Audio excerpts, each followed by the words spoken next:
పన్నీరు సెల్వం తిరుగుబాటుతో తమిళనాడులో రాజకీయ అనిశ్చితి ఏర్పడింది. పన్నీరు సెల్వంకు ఎంతమంది ఎమ్మెల్యేలు మద్దతిస్తున్నారన్న విషయంపై సస్పెన్స్ నెలకొంది. పార్టీని చీలిస్తే పన్నీరుకు అండగా ఉండాలని డీఎంకే నిర్ణయించుకుంది. తాజా రాజకీయ పరిస్థితిని ఎప్పటికప్పుడు గమనిస్తున్నారు డీఎంకే నేతలు. అసెంబ్లీలో అన్నా డీఎంకే బలం 135 కాగా జయ మరణంతో ఒక్క సీటు ఖాళీ అయింది. ప్రస్తుతం అన్నా డీఎంకేకు 134 మంది ఎమ్మెల్యేలున్నారు. 234 స్థానాలున్న తమిళనాడు అసెంబ్లీలో మెజార్టీకి 118 సీట్లు అవసరం కాగా తనకే ఎమ్మెల్యేల మద్దతుందని అంటున్నారు శశికళ.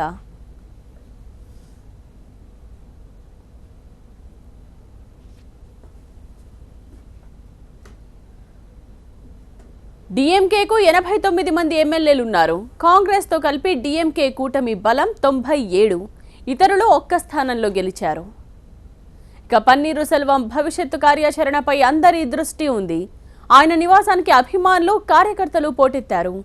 కేర్ టేకర్ సీఎం పదవిలో ఉన్న పన్నీరు సెల్వం నివాసం దగ్గర భద్రతను పెంచారు. తమిళనాట రాజకీయాలు క్షణక్షణం మారిపోతున్నాయి. చిన్నమ్మపై తిరుగుబాటు చేసిన పన్నీరు సెల్వం తన సత్తా చూపిస్తానంటున్నారు. ఢిల్లీకి వెళ్లి ప్రధాని మోదీని ఆయన కలవబోతున్నారు. శశికళకు మెజార్టీ ఎమ్మెల్యేల మద్దతు లేదని, తమిళనాడులో రాష్ట్రపతి పాలన విధించాలన్న వారి సంఖ్య క్రమంగా పెరుగుతోంది. అమ్మ వీర విధేయుడి తిరుగుబాటుతో అన్నా డీఎంకేలో చీలిక ఖాయమైంది. శశికళపై అర్ధరాత్రి తిరుగుబాటు చేసిన పన్నీరు సెల్వంకు డీఎంకే నేత స్టాలిన్, కాంగ్రెస్ సీనియర్ నేత చిదంబరం అండదండలు పుష్కలంగా ఉన్నట్టు తెలుస్తోంది. గవర్నర్తో అపాయింట్మెంట్ కోరారు పన్నీరు సెల్వం. తనకు మద్దతిస్తున్న ఎమ్మెల్యేల జాబితాను ఆయన గవర్నర్కు ఇస్తారని తెలుస్తోంది.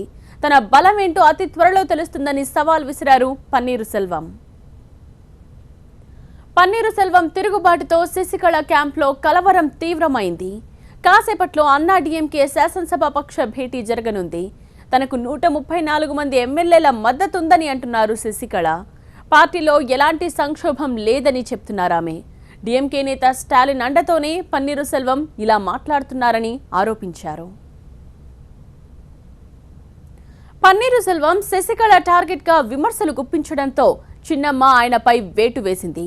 పార్టీ నేతలు, ఎమ్మెల్యేలతో అత్యవసరంగా సమావేశమైన శశికళ పన్నీరు సెల్వాన్ని పార్టీ పదవి నుంచి తొలగిస్తూ నిర్ణయం తీసుకుంది. ఏఐడీఎంకేలో పన్నీరు సెల్వం ట్రెజరర్ గా ఉన్నారు. అయితే ఆ పోస్ట్లో పన్నీరును తప్పించి శ్రీనివాసన్ను నియమించారు. దీంతో తమిళనాడు రాజకీయం మరింత హీటెక్కింది.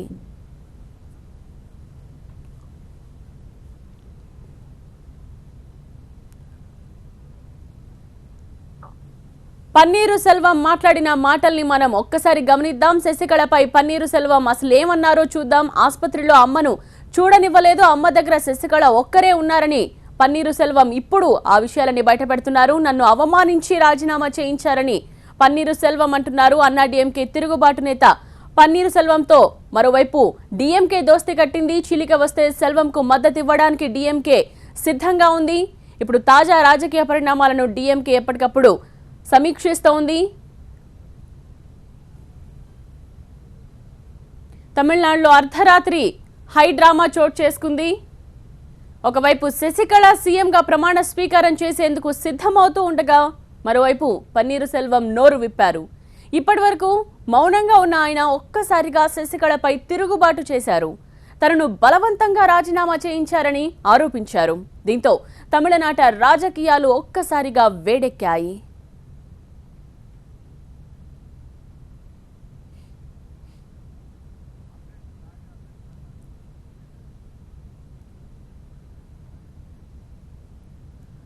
పన్నీరు సెల్వం ఇంటి దగ్గరున్న మా ప్రతినిధులు తాజా అప్డేట్స్ అందించడానికి సిద్ధంగా ఉన్నారు. మా ప్రతినిధి మురళి మరింత సమాచారం అందిస్తారు. మురళి, శశికళ శాసనసభ పక్ష నేతగా ఎన్నికై ఇక ప్రమాణ స్వీకారానికి ముందుకు వెళ్తున్నటువంటి సందర్భంలో ముందుగా ఎమ్మెల్యేలకు గవర్నర్ అపాయింట్మెంట్ దొరకడంతో మొదలైనటువంటి సమస్య ఇప్పుడు పన్నీరు సెల్వం ఆమెకు వ్యతిరేకంగా మాట్లాడేంత వరకు కూడా ప్రతి అంశాన్ని కూడా చూస్తే ఎక్కడ కూడాను శశికళకు ఇప్పటి వరకు అన్నీ అనుకూలంగా ఉన్నాయనుకుంటే ఇప్పుడు ప్రతిదీ కూడా ప్రతికూలంగా మారిపోతుంది. సో మొదట ఎమ్మెల్యేలకు గవర్నర్ అపాయింట్మెంట్ దొరకలేదు, ఆ తర్వాత 2 రోజుల్లో ప్రమాణ స్వీకారం ఉంటుందని అందరూ కూడా భావించారు, ఏర్పాట్లు చేసుకున్నారు. సో ఇంతలోనే సుప్రీంకోర్టుకు సంబంధించి అక్రమాస్తుల కేసు తీర్పు రాబోతుందన్నటువంటి వార్త బయటకు వచ్చిన తర్వాత గవర్నర్ దీనిపై ఆచితూచి వ్యవహరిస్తున్నారు. దీనిపై న్యాయ నిపుణుల సలహా తీసుకున్న తర్వాతే ప్రమాణ స్వీకారం ఉండేటువంటి విషయం కూడా తెలుస్తుంది. సో ఇప్పటి వరకు కూడా ఎమ్మెల్యేలకు గవర్నర్ అపాయింట్మెంట్ అనేది దొరకకపోతే ఉన్నట్టుండి నిన్న రాత్రి ఊహించని విధంగా పన్నీర్ సెల్వం బయటకు రావడం, ఆయన మౌన దీక్ష చేయడం, మీడియాతో మాట్లాడుతూ తీవ్రమైనటువంటి విమర్శలు చేసిన తర్వాత ఒక్కసారిగా రాజకీయ పరిణామాలు అనేటివి మారిపోయి తమిళనాడులో రాజకీయ సంక్షోభం దిశగా ప్రస్తుత పరిస్థితులు నెలకొన్నటువంటి విషయాలు కూడా మనం చెప్పుకోవచ్చు. సో ఇప్పుడు మరికొద్దిసేపట్లోనే మీడియా ముందుకు పన్నీర్ సెల్వం రాబోతున్నారు. రాత్రి ఏవైతే శశికళపై విమర్శలు చేస్తే శశికళ వల్ల తాను ఎదుర్కొన్నటువంటి ఇబ్బందులు కావచ్చు, తన మనస్తాపానికి సంబంధించిన విషయాలన్నీ కూడా బయటపెడితే ఇప్పుడు ఈ మీడియా సమావేశంలో ఆయన కార్యాచరణ ప్రకటించేటువంటి అవకాశం ఉంది. ఇప్పటికే ఆయన చెప్పారు, ఇప్పటికే నేను రాజీనామా చేసినప్పటికీ అవకాశం ఉంటే కనుక రాజీనామాను వెనక్కి తీసుకుంటాను, ఎమ్మెల్యేల మద్దతు ఉంటే కనుక తిరిగి నేను ముఖ్యమంత్రిగా కొనసాగుతా అని చెప్పారు. సో సాంకేతికంగా అది సాధ్యమవుతుందా లేదన్న విషయం పక్కన పెడితే ఇప్పుడు తదుపరి కార్యాచరణ ఏ విధంగా ఉండబోతుందని కూడా ఆయన మీడియాతో మాట్లాడేటువంటి అవకాశం ఉంది. సో ఇప్పటికీ ఆయనకు చాలామంది ఎమ్మెల్యేలు టచ్లో ఉంటున్నారు. ఇప్పటికీ 20 మందికి పైగా ఎమ్మెల్యేలు ఆయనతో మాట్లాడుతూ ఉన్నారు. మరికొద్దిసేపట్లో అన్నాడీఎంకే పార్టీ కార్యాలయంలో జరిగినటువంటి ఎమ్మెల్యేల సమావేశం ఏదైతే ఉందో మొత్తం 134 మంది ఎమ్మెల్యేలంతా కూడా ఐక్యంగా ఉన్నారు, తమ వైపే ఉన్నారని ఇప్పటికే శశికళ ప్రకటించింది. ఆ సమావేశానికి ఎమ్మెల్యేలంతా కూడా రావాలని ఆదేశించింది. 10 గంటలకు ఆ సమావేశం కూడా ప్రారంభం కాబోతుంది. సో సమావేశానికి అందరూ ఎమ్మెల్యేలు వస్తారా, ఒకవేళ శశికళ చెంత ఉండేది ఎవరు, పన్నీర్ సెల్వం వెంట వెళ్లేది ఎవరు అనేది కూడా సమావేశంలో కొంత స్పష్టత వస్తుంది. సమావేశానికి కనుక ఎమ్మెల్యేలు ఎవరెవరైతే గైర్హాజరు అవుతారో వాళ్ళంతా కూడా పన్నీర్ సెల్వం వెంట ఉండేటువంటి అవకాశం ఉంది. ఒకవేళ సమావేశానికి అందరూ ఎమ్మెల్యేలు ఇప్పుడున్నటువంటి పరిస్థితుల్లో వచ్చినప్పటికీ ఆ తర్వాత పన్నీర్ సెల్వం వెంట వెళితే కనుక ఖచ్చితంగా రాజకీయ సంక్షోభం అనేది ఉంటుంది. సో గవర్నర్ ఇవాళకి గవర్నర్ వస్తారని తెలిసినప్పటికీ చివరి నిమిషంలో గవర్నర్ రావడం లేదని తెలిసింది. అధికారికంగా సమాచారం కూడా వచ్చినటువంటి నేపథ్యంలో 2 రోజుల తర్వాత అయినా సరే గవర్నర్ని కలిసి అన్నాడీఎంకే ఎమ్మెల్యేల ప్రభుత్వ ఏర్పాటుకు తన ఏదైతే విజ్ఞప్తి పక్తం ఉందో దాన్ని సమర్పిస్తే అప్పటికి మళ్ళీ మరొకసారి దీనిపై కూడా సమీక్షించాల్సిన అవసరం ఉంది. సో డిఎంకే కూడా దీనిపై నిశ్చితంగా పరిశీలిస్తుంది జరుగుతున్నటువంటి పరిణామాలను. డిఎంకే నేతలు కూడా వెళ్ళి గవర్నర్ని కలిసి తమకు ప్రభుత్వ ఏర్పాటుకు బలం ఉందని వాళ్ళంతా కూడా గవర్నర్ని కోరేటువంటి అవకాశం ఉంది. సో అప్పుడు పన్నీర్ సెల్వం వెంట ఉన్నటువంటి ఎమ్మెల్యేలు డిఎంకేతో కనుక కలిస్తే ఖచ్చితంగా అన్నాడీఎంకేకు ప్రభుత్వ ఏర్పాటుకు వ్యతిరేకత ఉంటుంది, ప్రభుత్వ ఏర్పాటు చేసే అవకాశం కూడా కోల్పోతుంది. సో ఈ పరిణామాలన్నిటి మధ్య ఇవాళ జరగబోయేటువంటి అన్నాడీఎంకే సమావేశం కావచ్చు, ఇప్పుడు మీడియా ముందుకు వస్తున్నటువంటి పన్నీర్ సెల్వం ఏం చెప్పబోతున్నాడు అనే దాన్ని బట్టి జరిగేటువంటి అవకాశం. ఎస్ మురళి, మరి కాసేపట్లో ఏఐడీఎంకే శాసనసభాపక్ష భేటీ జరగబోతోంది. మరోవైపు పన్నీర్ సెల్వం మీడియా ముందుకు రాబోతున్నారు. పన్నీర్ సెల్వం ప్రెస్ మీట్కు అంటే ఎమ్మెల్యేలు ఎవరైతే పన్నీర్ సెల్వంకు మద్దతు ఇవ్వనున్నారో వాళ్ళందరూ కూడా ప్రెస్ మీట్లో పాల్గొనే అవకాశం ఏమైనా కనిపిస్తోందా, లేదా ఎంతమంది తన వద్ద ఉన్నారు అన్న క్లారిటీ పన్నీర్ ఇచ్చే అవకాశం ఉందా? సో ఆ విషయం కోసమే అందరూ కూడా మీడియా అంతా కూడా ఇక్కడ ఎదురు చూస్తోంది. ముందు నుంచి కూడా ప్రభుత్వ ఏర్పాటుకు సంబంధించి అవసరమైనటువంటి మద్దతు మాకుందని ఎమ్మెల్యేలందరూ కూడా సమావేశమై శాసనసభాపక్ష నేతగా ఎన్నుకున్నారు. కానీ ఆ తర్వాత మారినటువంటి పరిణామాలతో నిన్న పన్నీర్ సెల్వం బయటకు వచ్చిన తర్వాత ఇప్పటికే ఒక్కొక్కరు నేతలుగా పన్నీర్ సెల్వంకు మద్దతు పలుకుతున్నారు. నిన్న విఆర్ పాండియన్ కూడా శశికళపై విమర్శలు చేస్తూ పన్నీర్ సెల్వం రాజీనామా చేయడానికి కూడా ఆయన సమ్మతించలేదు.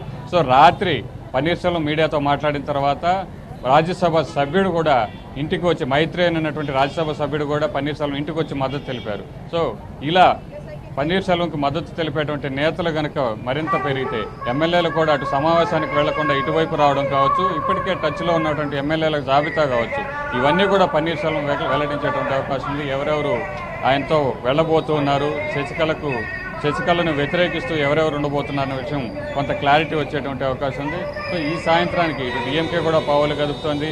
ప్రభుత్వం ఏర్పాటుకు శశికళ ప్రయత్నిస్తుంటే దాన్ని అడ్డుకునేందుకు కూడా మొదటి నుంచి కూడా వ్యతిరేకిస్తున్నటువంటి డిఎంకే కూడా తమ ప్రయత్నాలు తాను చేస్తోంది. సో ఇవాళ ఢిల్లీకి స్టాలిన్ వెళ్ళబోతున్నారు. వెళ్ళి రాష్ట్రపతిని ప్రధాని కూడా కలిసి రాష్ట్రపతి పరిపాలన పెట్టాలని కోరేటువంటి అవకాశం కూడా ఉంది. మరోవైపు ఒకవేళ గవర్నర్ కనుక శశికళకు ప్రభుత్వ ఏర్పాటుకు అనుమతినిస్తే అప్పుడు వాళ్ళు కూడా వెళ్ళి తమకు కూడా అవకాశం ఇవ్వాలని కోరేటువంటి అవకాశం అయితే కనబడుతుంది.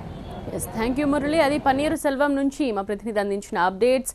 మరి కాసేపట్లో పన్నీరు సెల్వం మీడియా ముందుకు రాబోతున్నారు. ఆయన నెక్స్ట్ టార్గెట్ ఏంటి, ఆయన వైపు ఎంతమంది ఎమ్మెల్యేలు ఉన్నారు అన్న విషయం తేలనుంది.